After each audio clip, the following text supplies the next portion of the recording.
நம்ம சேனலில் வீடியோ போட்டோடனே உங்களுக்கு மெசேஜ் வரணும் அப்படின்னு நீங்கள் நினச்சிங்கன்னா ரைட் சைடில் இருக்கிற ரெட் கலர் சப்ஸ்கிரைப் பட்டனை ப்ரெஸ் பண்ணிக்கோங்க. அப்படியே பக்கத்தில் ஒரு பெல் சிம்பிள் வரும், அதையும் கிளிக் பண்ணிட்டீங்கன்னா உங்களுக்கு மெசேஜ் தவறாமல் வரும். சரி, வாங்க வீடியோக்குள்ளே போகலாம். சென்னை புரசைவாக்கம் சிவசண்முகபுரத்தைச் சேர்ந்தவர்தான் எல்லையம்மாள். வயது 53. இவருக்கு குடிசை மாற்று வாரியத்தில் வீடு ஒதுக்கப்பட்டிருந்தது. வீட்டுக்கான பத்திரத்தை பெற ஓராண்டு ஈராண்டுகள் போராடவில்லை. 1993ஆம் ஆண்டு முதல் 24 ஆண்டுகள் உரிமையாளர் பத்திரம் கேட்டு குடிசை மாற்று வாரியத்திற்கு நடையாய் நடந்துள்ளார் எல்லையம்மாள். மனம் நொந்து போன எல்லையம்மாள் சென்னை சட்ட உதவி மையத்தை நாடி மனு அளித்தார். எல்லையம்மாளின் மனுவை படித்த நீதிபதி ஜெயந்தி வாயில் கை வைத்து வியப்படைந்துள்ளார். பட்டா பெற ஒரு மனுஷி 24 ஆண்டுகள் போராடி கொண்டிருக்கிறாரா என அவருக்குள் ஆற்றாமை ஏற்பட்டது.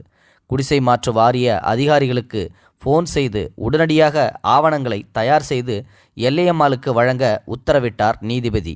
நீதிபதியின் உத்தரவுக்கும் கூட அங்கு பலனளிக்காமல் எல்லையம்மாளை மீண்டும் அழைக்கழைக்கப்பட்டார். நீதிபதியிடம் எல்லையம்மாள் மீண்டும் முறையிட இந்த முறை நீதிபதி ஜெயந்தி அவருடன் சேர்ந்து ஆட்டோவில் குடிசை மாற்று வாரிய அலுவலகத்துக்கு சென்றார். அங்கிருந்த அலுவலர்களை லெஃப்ட் அண்ட் ரைட் வாங்கினார். அங்கிருந்த அனைவரும் திகைத்து போய் நின்றனர். நீதிபதி ஆடிய ருத்ர தாண்டவத்தை கண்டு மிரண்டு போன அலுவலர்கள் தீயாக வேலை செய்ய ஆரம்பித்தனர். சுமார் 2 மணி நேரத்தில் எல்லையம்மாளுக்கு வீட்டு உரிமையாளருக்கான பத்திரமும் வழங்கப்பட்டது. தன்னுடன் ஆட்டோவில் குடிசை மாற்று வாரிய அலுவலகத்துக்கு நேரடியாக வந்து பத்திரத்தையும் வாங்கி கொடுத்த நீதிபதி ஜெயந்திக்கு எல்லையம்மாள் கண்ணீர் மல்க நன்றியும் சொன்னார். எல்லையம்மாளின் அதிர்ஷ்டம் 4 மாதத்துக்கு முன்புதான் நீதிபதி ஜெயந்தி இங்கு பணி மாற்றலாகி வந்திருந்தார்கள்.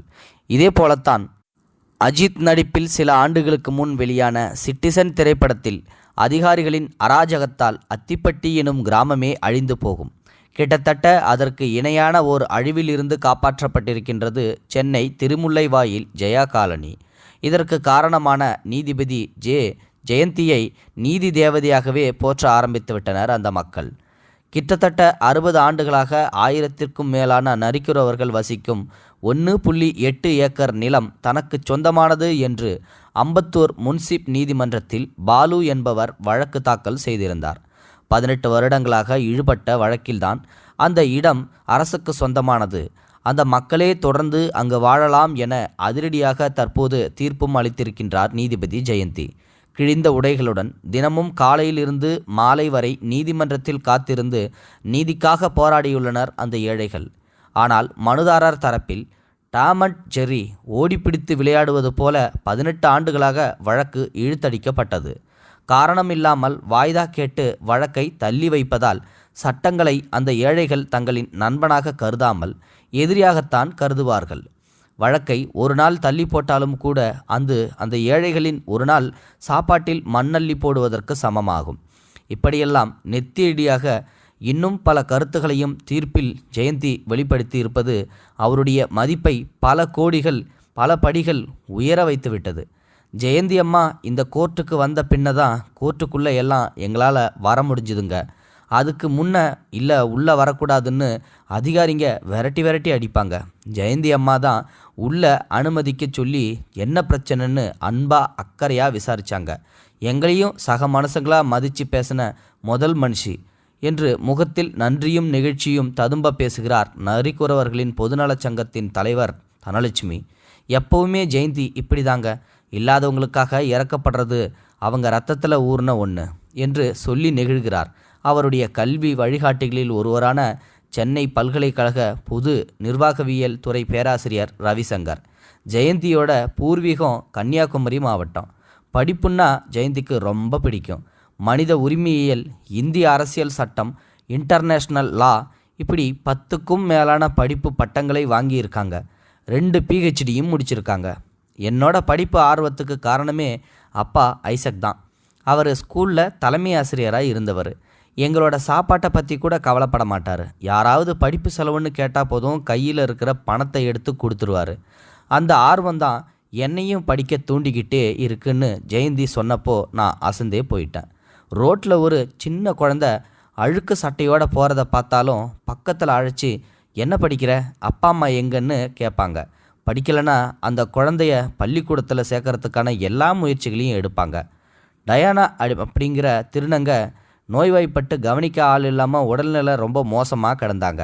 கடைசி கட்டத்தில் தான் ஜெயந்தி கிட்ட உதவி தேடி வந்தாங்க. அதுக்கு பிறகு டயானாவுக்கு ரொம்ப பிரயத்தனம் பண்ணாங்க ஜெயந்தி. ஆனாலும் காப்பாற்ற முடியல.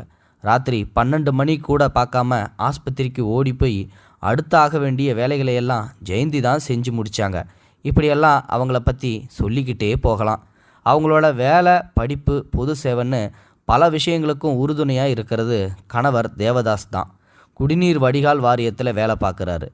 இவங்களுக்கு ஒரே பொண்ணு மாசி பல் டாக்டருக்கு படிச்சிருக்காங்க. இப்போ படிச்சுக்கிட்டு இருக்காங்க. இத்தகைய குணம் வாய்ந்த அவங்களுக்கு லெக்சரராக பாடம் எடுக்கிறதையே நான் பெருமிதத்தாக தான் நினப்பேன் என்று ஜெயந்தி பற்றி நம்மிடம் எடுத்து வைத்தார் ரவிசங்கர். ஆனால் ஜெயந்தியின் தீர்ப்பு தந்த மகிழ்ச்சி 24 மணி நேரம் கூட நீடிக்காததுதான் எதிர்பாராத சோகம். தற்போது சென்னை 20வது பெருநகர குற்றவியல் நீதிமன்றத்திற்கு இடம் மாறுதல் செய்யப்பட்டு விட்டார் ஜெயந்தி. இதன் பின்னணியில் அரசியல் இருக்கிறது என்று கொதிக்கும் ஜெயா காலனி மக்கள் ஜெயந்தி அம்மாவை மறுபடியும் எங்கள் பகுதிக்கே நீதிமன்றத்துக்கே பணிமாற்றம் செய்யணும் என்று உயர்நீதிமன்றம், கமிஷனர் அலுவலகம் என்றெல்லாம் எழுப்பிக் கொண்டிருக்கும் கோஷங்களை யாரும் கண்டுகொண்டதாக தெரியவில்லை. இந்த வீடியோ பற்றின கருத்துக்களை மறக்காமல் கமெண்ட் பாக்ஸில் சொல்லுங்கள். முடிந்தளவுக்கு இந்த வீடியோவை ஸ்கிப் பண்ணாமல் முழுமையாக பார்த்தமைக்கு நன்றி. தேங்க்யூ ஃபார் வாட்சிங். இது போன்ற செய்திகளை உடனுக்குடன் நீங்கள் தெரிந்து கொள்ள மறக்காமல் எங்களுடைய சேனலை சப்ஸ்கிரைப் செய்யவும், கூடவே பக்கத்தில் வரும் பெல் ஐக்கானையும் கிளிக் செய்யவும்.